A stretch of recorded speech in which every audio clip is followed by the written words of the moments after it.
Sebut saja namaku Adi. Peristiwa ini terjadi di tahun 2011.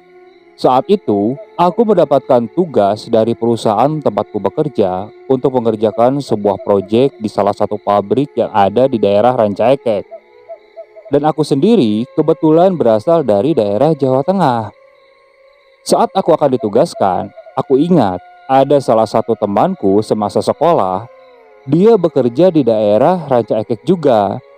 Dan setauku, temanku ini dia ngontrak di daerah Jatinangor. Kebetulan saat itu, daripada aku harus mencari penginapan, aku berpikir untuk menginap saja di kontrakan temanku. Sebelum berangkat, aku hubungi temanku ini. Sebut saja namanya Yadi. Setelah aku kabari, ternyata Yadi ini sangat welcome. Dia sangat antusias akan kedatanganku. Singkat cerita, saat itu aku berangkat pada hari Minggu. Karena kebetulan aku harus mengerjakan proyek itu di hari Seninnya. Menurut schedule pengerjaan, aku harus mengerjakan proyek itu selama 3 hari di sana. Singkat cerita, aku sampai di Jatinangor. Sesampainya di sana, aku mengabari Yadi. Dan Yadi menjemputku. Setelah bertegur sapa sejenak, akhirnya aku naik ke motor Yadi. Dan setelah itu, aku meminta Yadi untuk menunjukkan di mana lokasi pabrik yang akan aku kerjakan saat itu. Setelah survei ke lokasi di mana tempat besok aku akan bekerja, setelah itu kita kembali ke kontrakannya Yadi. Setelah sampai di kontrakannya Yadi, kulihat kontrakannya ini berlantai 2 dan kamar Yadi ini berada di lantai atas. Bentuk kontrakannya ini itu berbentuk letter U. Dan di lantai 2 juga si kamar-kamarnya berbentuk letter U. Nah, yang ngebedakannya, di tengahnya ini itu tidak kosong. Jadi ada sebuah balkon yang menyambung antar kamarnya. Dan si balkon tersebut biasanya digunakan oleh anak-anak yang ngontrak di sana untuk nongkrong. Kalau aku hitung kamarnya, kalau tidak salah itu di bawah ada 13 dan di atas pun ada 13. Jadi di tiap sisinya itu ada 4 kamar. Sedangkan di letter U-nya itu ada 3 kamar. Sedangkan kamar Yadi ini itu berada di lantai 2 di paling pojok di sebelah kanan. Dan di dalam kamarnya itu terdiri dari 3 sekat. Sekat pertama biasanya digunakan untuk berkumpul dia dan teman-temannya. Di sekat kedua itu digunakan sebagai kamar. Sedangkan di sekat ketiga itu ada dapur dan kamar mandi. Singkat cerita, aku pun mulai masuk dan ngobrol kembali bersama Yadi.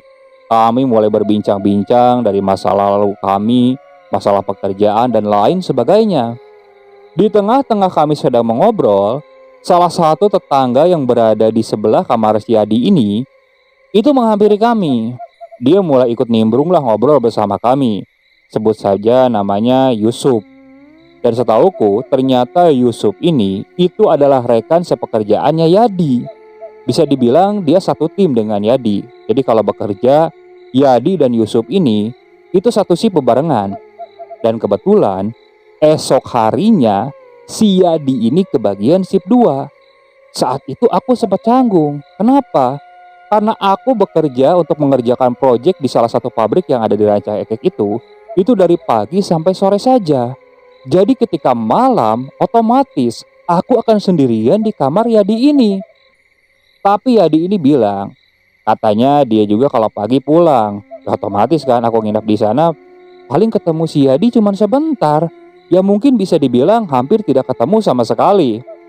Tapi si Yadi juga katanya sudah senang bisa dimampiri olehku saat itu. Ya karena terlanjur aku meminta tolong, kalau memang setauku si Yadi ini kebagian shift 2, mungkin aku akan memilih untuk tidur saja di hotel. Karena dari perusahaan tempatku bekerja, memang sebenarnya memfasilitasi untuk hotel. Tapi aku memilih untuk tinggal bersama Yadi saja. Ya sudah kepalang, akhirnya aku iakan saja. Hingga tak terasa, saat itu waktu menunjukkan pukul setengah 8 malam. Karena mulai merasa suntuk, aku mengajak Yadi untuk berkeliling daerah Jatinangor. Karena kebetulan itu pertama kalinya aku menginjakan kaki di daerah Jatinangor ini. Yadi pun mengiyakan saat itu. Dia mulai keluar menaiki motornya bersamaku.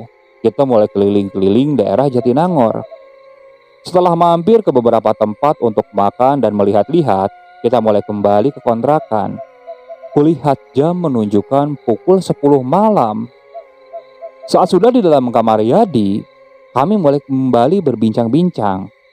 Yadi yang saat itu belum mengantuk, masih terus saja nyerocos mengajak ngobrolku. Dan saat itu, pandanganku melihat ke kamar yang berada di seberang kamarnya si Yadi ini, tepat di paling pojok sebelah kiri.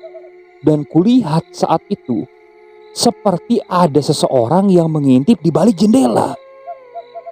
Awalnya aku biarkan saja, namun lama-kelamaan aku merasa aneh. Sosok ini sepertinya memperhatikanku. Aku pun menatap terus ke arah sana, hingga akhirnya Yadi bertanya kepadaku, "Kenapa?" Aku jelaskan, itu kamar yang ujung, orangnya seperti melihat terus ke arah sini. Yadi mulai mengerutkan alisnya. Dia melihat ke arah yang aku lihat juga. Namun saat kita melihat ke sana, sosok yang mengintip itu seakan langsung bersembunyi. Aku jelaskan, sosok itu kayaknya sembunyi. Yadi kembali menatapku. Dan dia bilang, setahu dia, kamar yang berada di paling ujung sebelah kiri itu kosong. Aku kembali terdiam. Mana mungkin kosong? Karena jelas-jelas aku lihat kamarnya ini lampunya menyala. Kalau memang kosong, kenapa lampunya dinyalakan? Yadi tidak berkata saat itu setelah mendengar ucapanku seperti itu. Ya sudahlah, kamu istirahat saja, udah malam, ucap Yadi seperti itu. Aku pun mengiyakannya. Kami mulai membereskan lokasi tempat istirahat kami saat itu. Yadi mulai merebahkan diri di kasur. Aku pun mulai merebahkan diri di sana. Tanpa terasa, karena mungkin terasa lelah, akhirnya aku pun tertidur. Hingga aku dibangunkan oleh Yadi pada pukul 5:30 pagi. Bergegas saat itu aku langsung ke kamar mandi. Setelah mandi dan bersiap-siap, aku lalu diantarkan oleh Yadi menuju tempat pabrik yang akan aku kerjakan tersebut. Setelah sampai di sana, Yadi berpamitan. Nanti kuncinya dia simpan di salah satu titik yang ada di dekat pintu tersebut. Aku pun mengiyakannya. Aku bergegas masuk ke sana. Singkat cerita, selesai mengerjakan, kulihat jam menunjukkan pukul 4:30 sore. Saat itu, aku mulai bersiap untuk kembali ke kontrakannya Yadi. Karena kebetulan aku tidak menggunakan motor saat itu, aku bingung harus naik kendaraan apa karena aku masih asing.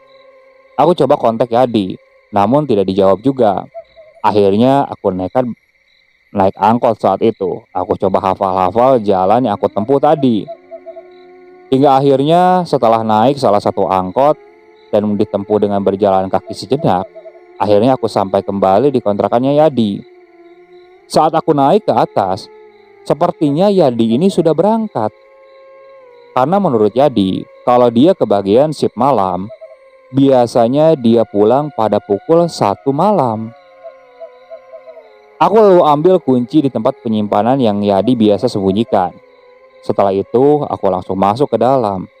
Nah, ketika aku masuk ke dalam ini, entah kenapa, aku kembali merasakan seperti ada yang memperhatikanku dari belakang. Pas masuk beberapa langkah dari pintu, aku menoleh ke belakang, tepat ke arah kamar yang berada di seberang. Dan saat itu aku melihat jelas dari jendelanya ada sosok yang berdiri menatapku. Dia tampak seperti pemuda, umurnya mungkin seumuran denganku. Dia menatap terus ke arahku. Aku lemparkan senyum, berusaha ramah kepada pemuda tersebut. Namun dia tidak tersenyum sama sekali. Namun dari tatapannya terkesan seperti tatapan kosong. Saat itu aku tidak mau ambil pusing saja. Aku lalu masuk ke dalam. Setelah masuk ke dalam, aku membersihkan diri dan mulai merebahkan diri dulu di kasur. Hingga tanpa sadar, aku mulai terpejam. Dan saat aku terbangun, jam sudah menunjukkan pukul 7:30. Aku kaget saat itu. Aku lalu bangun dan keluar untuk mencari makan. Setelah selesai makan, aku kembali ke kontrakannya Yadi. Sesampainya di sana, kulihat yang ada di lantai 1 itu hanya ada 3 orang. Kebetulan 3 orang ini dia sedang berada di luar kamarnya. Namun saat aku naik ke lantai 2, situasinya benar-benar sepi. Di sana hanya ada 2 kamar yang menyala. Kamar Yadi yang sedang aku isi dan salah satu lagi itu kamar yang berada di seberang, yang tepatnya di sebelah pojok di kiri. Yang Yadi bilang kalau kamar itu kosong. Tapi jelas-jelas tadi sore aku melihat ada orang di sana. Aku sempat memperhatikan ke arah kamar itu untuk beberapa saat sebelum aku masuk ke kamar Yadi. Namun setelah masuk ke kamar Yadi, entah kenapa saat itu mataku sepertinya tidak mengantuk sama sekali. Jadi aku putuskan untuk menyeduh kopi dan nongkrong di balkon sambil menikmati suasana daerah Jatinangor saat itu. Aku mulai menyalakan musik di handphoneku. Dan tengah-tengah aku sedang melamun, tiba-tiba entah kapan datangnya, di kursi yang sedang aku duduki ini, di sampingku tiba-tiba muncul seorang pemuda. Aku sempat kaget saat menoleh dan mengetahui kehadiran pemuda tersebut. Pemuda itu tersenyum ke arahku. Cepat-cepat aku menguasai situasi. Aku tersenyum juga dengan si pemuda tersebut. Dan setelah itu aku coba bertegur sapa. Dan si pemuda ini sepertinya yang kulihat sedang mengintipku dari kamar di pojok sebelah kiri. Dan saat kutanya namanya, si pemuda ini bernama Sarip. Konon katanya dia bekerja di salah satu pabrik yang ada di Ranca Ekek juga. Aku mulai berbasa-basi dengan si Sarip ini. Orangnya cukup ramah. Namun anehnya, saat sedang mengobrol, pandangan matanya ini dia tidak mengarah ke arahku, tapi mengarah ke arah depan. Dan terkesan matanya ini seperti menatap kosong, seperti melamun, tapi dia sedang berbincang denganku. Aku pikir saat itu mungkin karakter Sarip memang seperti itu. Jadi aku tidak mau ambil pusing, apalagi itu orang yang pertama kali aku kenal. Ditambah lagi, di sana aku hanya tamu. Aku coba ramah kepada Sarip ini. Aku tawarkan kopi. Dia hanya tersenyum. Dan tak berapa lama dia pun mengangguk. Jadi aku kembali ke kamar Yadi untuk menyeduhkan segelas kopi. Namun saat aku kembali ke arah balkon, si Sarip ini sudah tidak ada. Aku mulai mencari keberadaan si Sarip. Dan setelah itu aku berjalan ke arah kamarnya. Aku ketuk-ketuk saat itu. Namun tak ada jawaban sama sekali. Aneh. Saat itu aku berpikir mungkin si Sarip sedang mencari makan. Jadi aku nunggu saja di sana. Sambil menikmati kopi yang tersisa di gelasku, aku terus menunggu si Sarip. Tak terasa 2 batang rokok sudah habis. Tapi si Sarip ini tidak kunjung juga datang. Dan mataku sudah mulai mengantuk. Jadi aku putuskan untuk masuk ke kamar. Aku tinggalkan saja gelas untuk si Sarip itu di kursi tersebut. Aku masuk ke kamar. Aku tutup pintu. Aku matikan lampu. Di situ aku mulai menggelatakan diri di kasur. Tak berapa lama kemudian, mataku mulai terpejam.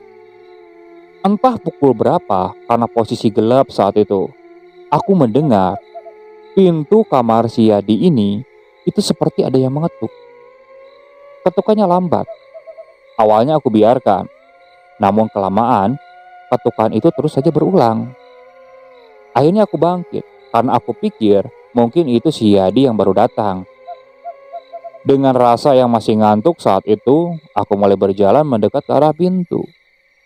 Namun saat aku membuka pintu, di situ aku mencium aroma yang aneh. Jadi terkesan seperti bau bunga kamboja. Namun di luar itu tidak ada siapa-siapa, benar-benar sepi. Aku mulai melihat ke sekeliling. Di sekitar pun tidak ada siapa-siapa. Namun aroma bunga kamboja ini itu benar-benar tercium sangat kuat. Hingga tak terasa bulu kuduku ini langsung berdiri. Karena mulai merasa ada sesuatu yang tidak beres, cepat-cepat pintu aku tutup. Aku kembali ke kamar. Baru saja aku duduk di pinggir kasur, tiba-tiba suara ketukan itu kembali. Namun kali ini, aku diamkan saja. Ada sekitar 30 detik, suara ketukan itu terus berlanjut. Hingga tak berapa lama, disusul dengan suara, "Kang, Kang." Aku lalu bangkit. Karena dari suaranya, itu hampir mirip seperti suara si Sarip. Namun saat aku berjalan ke arah pintu, entah kenapa, aku merasakan tanganku ini seperti bergetar. Hati kecilku ini bilang, kalau jangan dibuka pintu tersebut. Tapi aku ngeyel, aku buka saja pintu tersebut. Dan saat aku buka, di luar masih tidak ada siapa-siapa. Namun, aku merasakan ada sebuah angin yang tiba-tiba masuk ke dalam ruangan. Tapi angin ini berbeda seperti angin biasanya. Angin itu terkesan agak panas. Dan saat menerpa tubuhku ini langsung merinding. Sungguh aneh. Tanpa pikir panjang, aku langsung tutup pintu kembali. Aku ingat pesan dari si Yadi. Jadi saat itu aku kunci, tapi kuncinya aku cabut. Karena kata si Yadi bawa kunci cadangan. Aku kembali lagi ke kasur. Nah di situ, aku tidak bisa tertidur. Ada perasaan takut juga. Tapi aku penasaran, siapa yang mengetuk tadi pintu gitu kan. Cukup lama aku terdiam seperti itu. Hingga tak berapa lama, tiba-tiba aku mendengar suara kunci ini terbuka. Dan saat aku bangkit dan aku lihat, ternyata itu si Yadi yang datang. Dia bersama temannya, yaitu si Yusuf. Melihatku yang belum tidur, si Yadi bertanya, kenapa aku belum tidur? Di situ aku mulai menjelaskan apa yang aku alami tadi. Si Yadi langsung menghela napas panjang. Dan setelah dia membersihkan diri, dia duduk di dekatku. Dan dia bilang, sebenarnya di kontrakan ini ada peraturan tidak tertulis. Jadi kalau malam hari ada ketukan pintu, itu jangan pernah dibuka. Di situ aku langsung bertanya, memang kenapa? Namun si Yadid ini tidak menjelaskan. Dia cukup bilang, udah ikutin saja. Biar aman, biar tidak terjadi sesuatu yang kamu tidak inginkan. Pikiranku langsung aneh saat itu. Apakah ini ada kaitannya dengan makhluk halus? Apa kontrakan ini angker? Ya sudahlah. Lagi pula di sini aku tidak akan lama-lama kan, pikiranku saat itu. Hingga tak terasa mataku mulai kembali mengantuk. Aku pun lalu pamit untuk tidur duluan. Sedangkan Yadi saat itu mulai bermain ponselnya. Hingga pagi pun tiba. Seperti aktivitas kemarin, aku berangkat pagi diantarkan oleh Yadi. Dan ketika sore, aku pulang sendirian. Dan kali ini, aku tidak langsung tidur. Aku diam di luar sambil menghisap rokok. Dan tak berapa lama kulihat ada seorang bapak-bapak yang berjalan mendekat ke arahku. Dan setelah mendekat, dia bertanya siapa aku. Aku jelaskan, aku adalah temannya Yadi dan aku menginap di sini selama 3 hari. Dan ternyata si bapak itu adalah orang yang mengurus kontrakan ini. Aku sempat berbincang-bincang sesaat dengan si bapak tersebut. Hingga akhirnya aku bertanya, Pak, saya mau tanya, itu kamar yang di seberang sana yang isinya kemana ya Pak? Dan si bapak itu tiba-tiba langsung mengerutkan dahinya. Dan dia menjelaskan, kalau kamar di paling pojok sebelah kiri itu ternyata sepi. Aku langsung kaget mendengarnya. Aku bilang, kalau tadi malam aku ngobrol dengan penghuni di sana dan penghuni di sana itu bernama Sarip. Mendengar nama Sarip, si pemilik atau si pengurus kontrakan ini dia langsung kaget. Aku tanya kan, kok kenapa Pak kayak kaget dengar nama Sarip? Si pengurus kontrakan ini Dia tampak gelagapan mendengar pertanyaanku seperti itu. Seakan ada sesuatu yang dia sembunyikan. Belum sempat pertanyaanku dia jawab, dia langsung pamit untuk kembali ke lantai bawah. Aku cukup heran, apa maksudnya seperti itu? Padahal jelas-jelas kemarin aku ngobrol dengan si Sarip. Tapi si pengurus kontrakan ini bilang kontrakan itu kosong. Sungguh aneh. Karena penasaran kan, aku berjalan mendekat ke arah kamar paling pojok itu. Posisinya, si gordeng ini tidak tertutup sepenuhnya. Jadi aku bisa mengintip karena kebetulan lampunya juga menyala. Aku intip di sana. Loh, di sana tidak ada siapa-siapa. Namun tak berapa lama kemudian, aku seperti melihat ada sebuah tangan. Tangan itu hitam legam. Tangan itu menempel di tembok. Aku terus perhatikan. Namun tak lama kemudian, tangan itu seperti ditarik lagi. Dan aku yakin, berarti di dalam kamar itu ada penghuninya. Dan penghuninya pasti si Sarip. Aku ketuk pintu kamar tersebut. Kang Sarip, sini ngopi yuk, temenin saya. Namun sampai 3 kali aku mengetuk, tak ada jawaban sama sekali. Saat itu mungkin aku pikir Kang Sarip tidak mau diganggu kan. Aku kembali ke kamar Yadi. Hingga tak berapa lama kemudian, azan maghrib pun mulai berkumandang. Setelah selesai sholat, aku mulai mencari makan. Setelah selesai makan, aku kembali ke kontrakannya si Yadi ini. Kebetulan saat itu di lantai 2 ada salah satu orang yang sedang nongkrong di luar kamarnya. Dan kamarnya itu berada di paling pojok sebelah letter U-nya, jadi agak ke dalam. Saat itu aku coba bertegur sapa dengan orang tersebut. Dan setauku namanya adalah Sanusi. Namun tak berapa lama kemudian ternyata Sanusi ini harus berangkat kerja juga. Jadi otomatis kan, posisi di lantai 2 ini berarti hanya ada aku sendirian di sana. Namun kali ini aku tidak nongkrong di luar. Aku memutuskan untuk beristirahat saja di dalam. Nah, aku mulai merebahkan diri di kasur. Aku berharap saat itu aku bisa cepat tertidur. Alhamdulillahnya, tak berapa lama aku bisa terpejam. Entah pukul berapa, saat itu aku mendengar ada suara ketukan kembali di pintu kamar si Yadi. Aku memang langsung bangun, tapi tidak langsung bangkit. Aku langsung ingat pesan si Yadi, supaya kalau ada ketukan jangan dibuka. Aku diam beberapa saat, hingga tak lama kemudian terdengar suara seperti ini. Kang, buka Kang, saya mau minta tolong. Aku masih diam dan terus mendengarkan suara itu. Dan tak berapa lama, suara itu kembali berulang. Aku lalu bangkit dan mendekat ke arah pintu. Saat itu aku intip dulu dari jendela. Ternyata Sarip sudah berdiri di depan pintu. Bergegas aku buka. Kenapa Kang?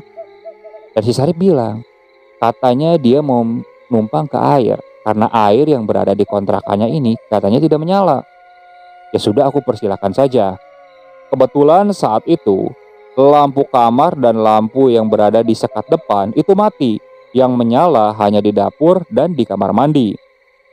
Dan saat Sarip itu berjalan ke arah kamar, di situ aku melihat ada sesuatu yang aneh.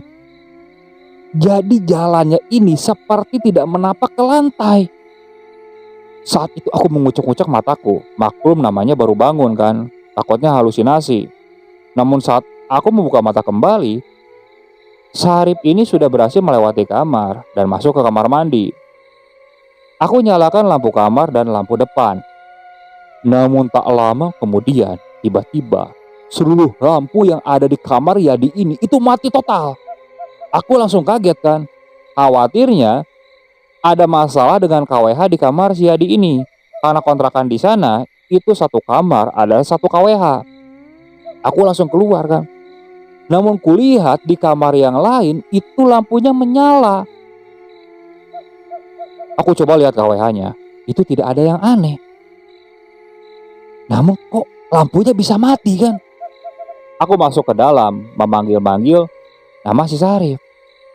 Namun tak ada jawaban sama sekali. Aku masuk ke kamar untuk mengambil ponselku. Di situ aku nyalakan lampu flashnya. Aku mulai mendekat ke arah kamar mandi.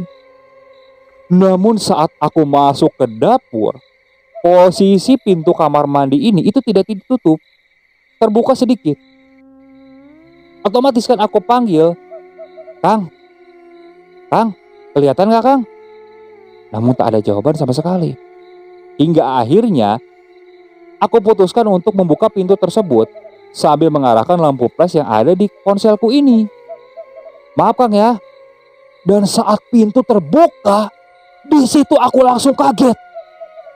Tepat di balik pintu tersebut, sosok Sarip ini sudah berhadapan-hadapan denganku. Namun yang mengerikannya, itu wujudnya sudah berubah. Yang mengerikannya, itu dari dada sampai perut, itu hampir bolong. Organ dalamnya kelihatan. Tulang rusuknya ini, itu nongol. Dan wajahnya sudah benar-benar hancur. Di situ aku mundur hingga akhirnya badanku menyentuh tembok. Lampu flash yang aku pegang itu terjatuh. Aku sangat ketakutan saat itu. Namun anehnya, aku tidak bisa melangkahkan kaki sama sekali. Dan saat aku menoleh ke arah pintu, tiba-tiba pintu kamar Yadi ini itu tertutup dengan sendirinya. Otomatis aku seperti terkunci di kamar Yadi. Samar-samar dari cahaya flash lampu HP-ku yang terjatuh ke lantai, aku melihat sosok Sarip ini itu berjalan mendekat ke arahku. Aku sangat ketakutan saat itu. Aku mulai gerakan kakiku. Untungnya kakiku mulai bisa digerakkan. Tanpa pikir panjang, aku langsung berlari ke arah pintu. Aku coba buka, namun anehnya pintu itu sukar untuk aku buka. Aku berteriak sekencang mungkin saat itu. "Tolong, tolong, tolong." Aku yakin suaraku itu sangat keras. Namun anehnya tak ada yang menyaut sama sekali. Tapi aku sangat berharap ada orang yang datang dan mendengar teriakanku. Dan itu pasti. Karena setauku di lantai bawah itu ada orang. Namun tak berapa lama ketika aku sedang berteriak dan tanganku masih bercoba untuk membuka pintu tersebut, bahuku tiba-tiba ada yang memegang. Aku benar-benar ketakutan saat itu. Dan saat aku menoleh, di belakangku sepertinya sosok Sarip ini sudah berdiri di sana. Dalam kegelapan, aku yakin sosok itu seperti menyeringai ke arahku. Aku langsung tertunduk lemas saat itu. Ampun, ampun tolong, jangan ganggu saya, jangan ganggu saya." Ku dengar sosok Sarip ini hanya tertawa. Aku memejamkan mata dengan rasa ketakutan yang luar biasa saat itu. Hingga tak berapa lama kemudian, ketakutan sudah benar-benar memuncak. Dan akhirnya aku langsung tak sadarkan diri. Saat aku terbangun, aku sudah dikelilingi oleh Yadi dan teman-temannya. Aku masih kaget saat terbangun. Aku masih melihat sekeliling. Khawatirnya sosok itu masih ada di sana. Yadi saat itu coba menenangkanku. Namun tetap saja, rasa ketakutan di perasaanku ini belum hilang. Aku khawatir sosok itu masih benar-benar ada di sana. Yadi dan teman-temannya masih coba menenangkanku. Hingga tak berapa lama kemudian, aku sedikit mulai mengurangi rasa takutku. Aku mulai meminum air yang diberikan oleh Yadi. Dan saat aku hendak bercerita, Yadi langsung melarangku. Dia memberikan isyarat supaya besok saja aku berceritanya. Aku langsung mengangguk. Dan setelah itu Yadi menyuruhku untuk kembali beristirahat. Malam itu, Yadi dan rekan-rekannya itu tidur di kamar si Yadi. Sedangkan aku di kamar ditemani oleh Yadi dan Yusuf. Rekan-rekan yang lain tidur di ruangan depan. Hingga pagi pun tiba. Dan saat pagi tiba, jujur saja, saat itu aku tidak berangkat ke pabrik tempatku bekerja. Jadi saat itu aku izin kepada atasanku dan konsumen yang ada di pabrik tersebut. Karena saat itu aku merasakan badanku kurang sehat. Atasanku memakluminya. Dan saat pukul 7 pagi, selesai sarapan, aku menceritakan kejadian yang aku alami kepada Yadi dan rekan-rekan yang lain. Yadi menghela napas panjang dan bilang kepadaku, sebenarnya aturan ketukan pintu pada malam hari jarang dibuka itu. Sebabnya kalau dibuka, itu sering ada teror yang membuka pintu tersebut. Dan teror itu rata-rata dialami ke penghuni yang tinggal di lantai 2. Aku bertanya, memang apa sebabnya sampai diteror seperti itu?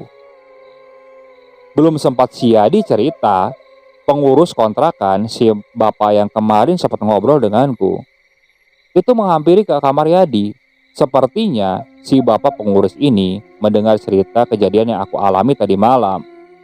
Dia langsung bertanya kepadaku perihal kejadian tadi malam. Aku kembali menceritakan apa yang aku alami kepada si bapak tersebut. Dan saat itu, si bapak pengurus kontrakan ini menceritakan kalau Sarip yang kuceritakan kemarin itu dulunya penghuni kamar paling pojok sebelah kiri. Namun si Sarip ini itu kecelakaan di pabrik dan meninggal. Naasnya, si Sarip ini dia sudah tidak mempunyai sanak keluarga di kampung. Jadi dia benar-benar sendirian.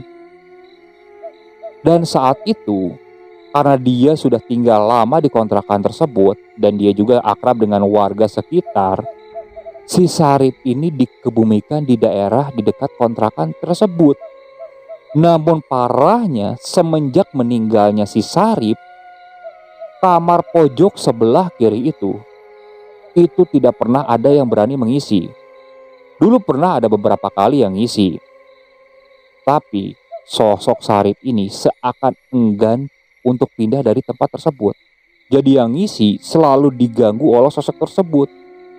Lebih menakutkannya, si Sarip ini kalau malam sering mengetuk-ngetuk pintu kamar yang ada di lantai 2. Sebelum hafal, rata-rata ketika diketuk kan orang langsung ngebuka. Nah ketika ngebuka, sosok tersebut muncul di depan pintu. Jadi rata-rata penghuni di lantai 2 ini, mereka banyak yang tidak betah karena sosok tersebut. Kalau memang ada yang mencari kontrakan juga, kamar paling pojok sebelah kiri itu memang tidak pernah dibolehkan diisi orang lain, khawatir diganggu. Dan sebenarnya sosok Sarip ini sudah lama tidak mengganggu. Dan baru kali ini kembali dia menunjukkan wujudnya. Mungkin dia hanya ingin bersilaturahmi saja kepada penghuni baru. Memang biasanya penghuni baru inilah yang biasanya diganggu. Aku hanya terdiam saat itu. Aku bilang ke Yadi, nanti malam biar aku nginap di hotel saja. Aku sudah tidak berani untuk tinggal di sana. Apalagi malam ini kan Yadi dan rekan-rekan yang lain masih kebagian shift 2. Yadi hanya mengangguk saat itu. Dia juga tidak bisa berbuat banyak karena mungkin dia merasakan ketakutan yang aku alami itu seperti apa. Hingga sore hari, akhirnya aku pamit ke Yadi untuk pergi ke salah satu hotel yang tak jauh dari sana. Singkat cerita, malam itu aku nginap di hotel. Alhamdulillahnya, di sana aku tidak mengalami gangguan yang aneh-aneh lagi. Hingga esok hari pun, aku kembali bekerja di sana, dan itu menjadi hari terakhir. Aku masih menginap di hotel tersebut. Nah, esok paginya, aku berpamitan kepada Yadi, dan setidaknya beberapa hari dia sudah mengizinkanku untuk menginap di sana. Ya walaupun akhirnya aku harus mengalami hal yang cukup seram, tapi itu tetap dijadikan pelajaran buatku. Karena ketika kita datang ke tempat yang baru, di sana pasti ada suatu peraturan yang memang tidak tertulis. Dan kalau kita mengetahui atau diberitahu pengaturan seperti itu, kita harus mengikutinya. Karena mungkin peraturan itu buat kebaikan kita sendiri. Oke, sekian untuk cerita kali ini. Saya mohon maaf apabila masih banyak kekurangan dalam pembawaan ceritanya. Kritik dan sarannya silakan kalian bisa cantumkan di kolom komentar. Tak lupa saya juga ucapkan terima kasih kepada narasumber yang sudah membagikan kisahnya, termasuk para penonton yang sudah mampir dan mendengarkan cerita dari channel Rentera Keramat ini. Semoga kalian selalu diberikan kesehatan, dilancarkan rezekinya, dan dijauhkan dari musibah. Terus ikuti cerita yang dibawakan oleh channel Rentera Keramat ini. Assalamualaikum warahmatullahi wabarakatuh.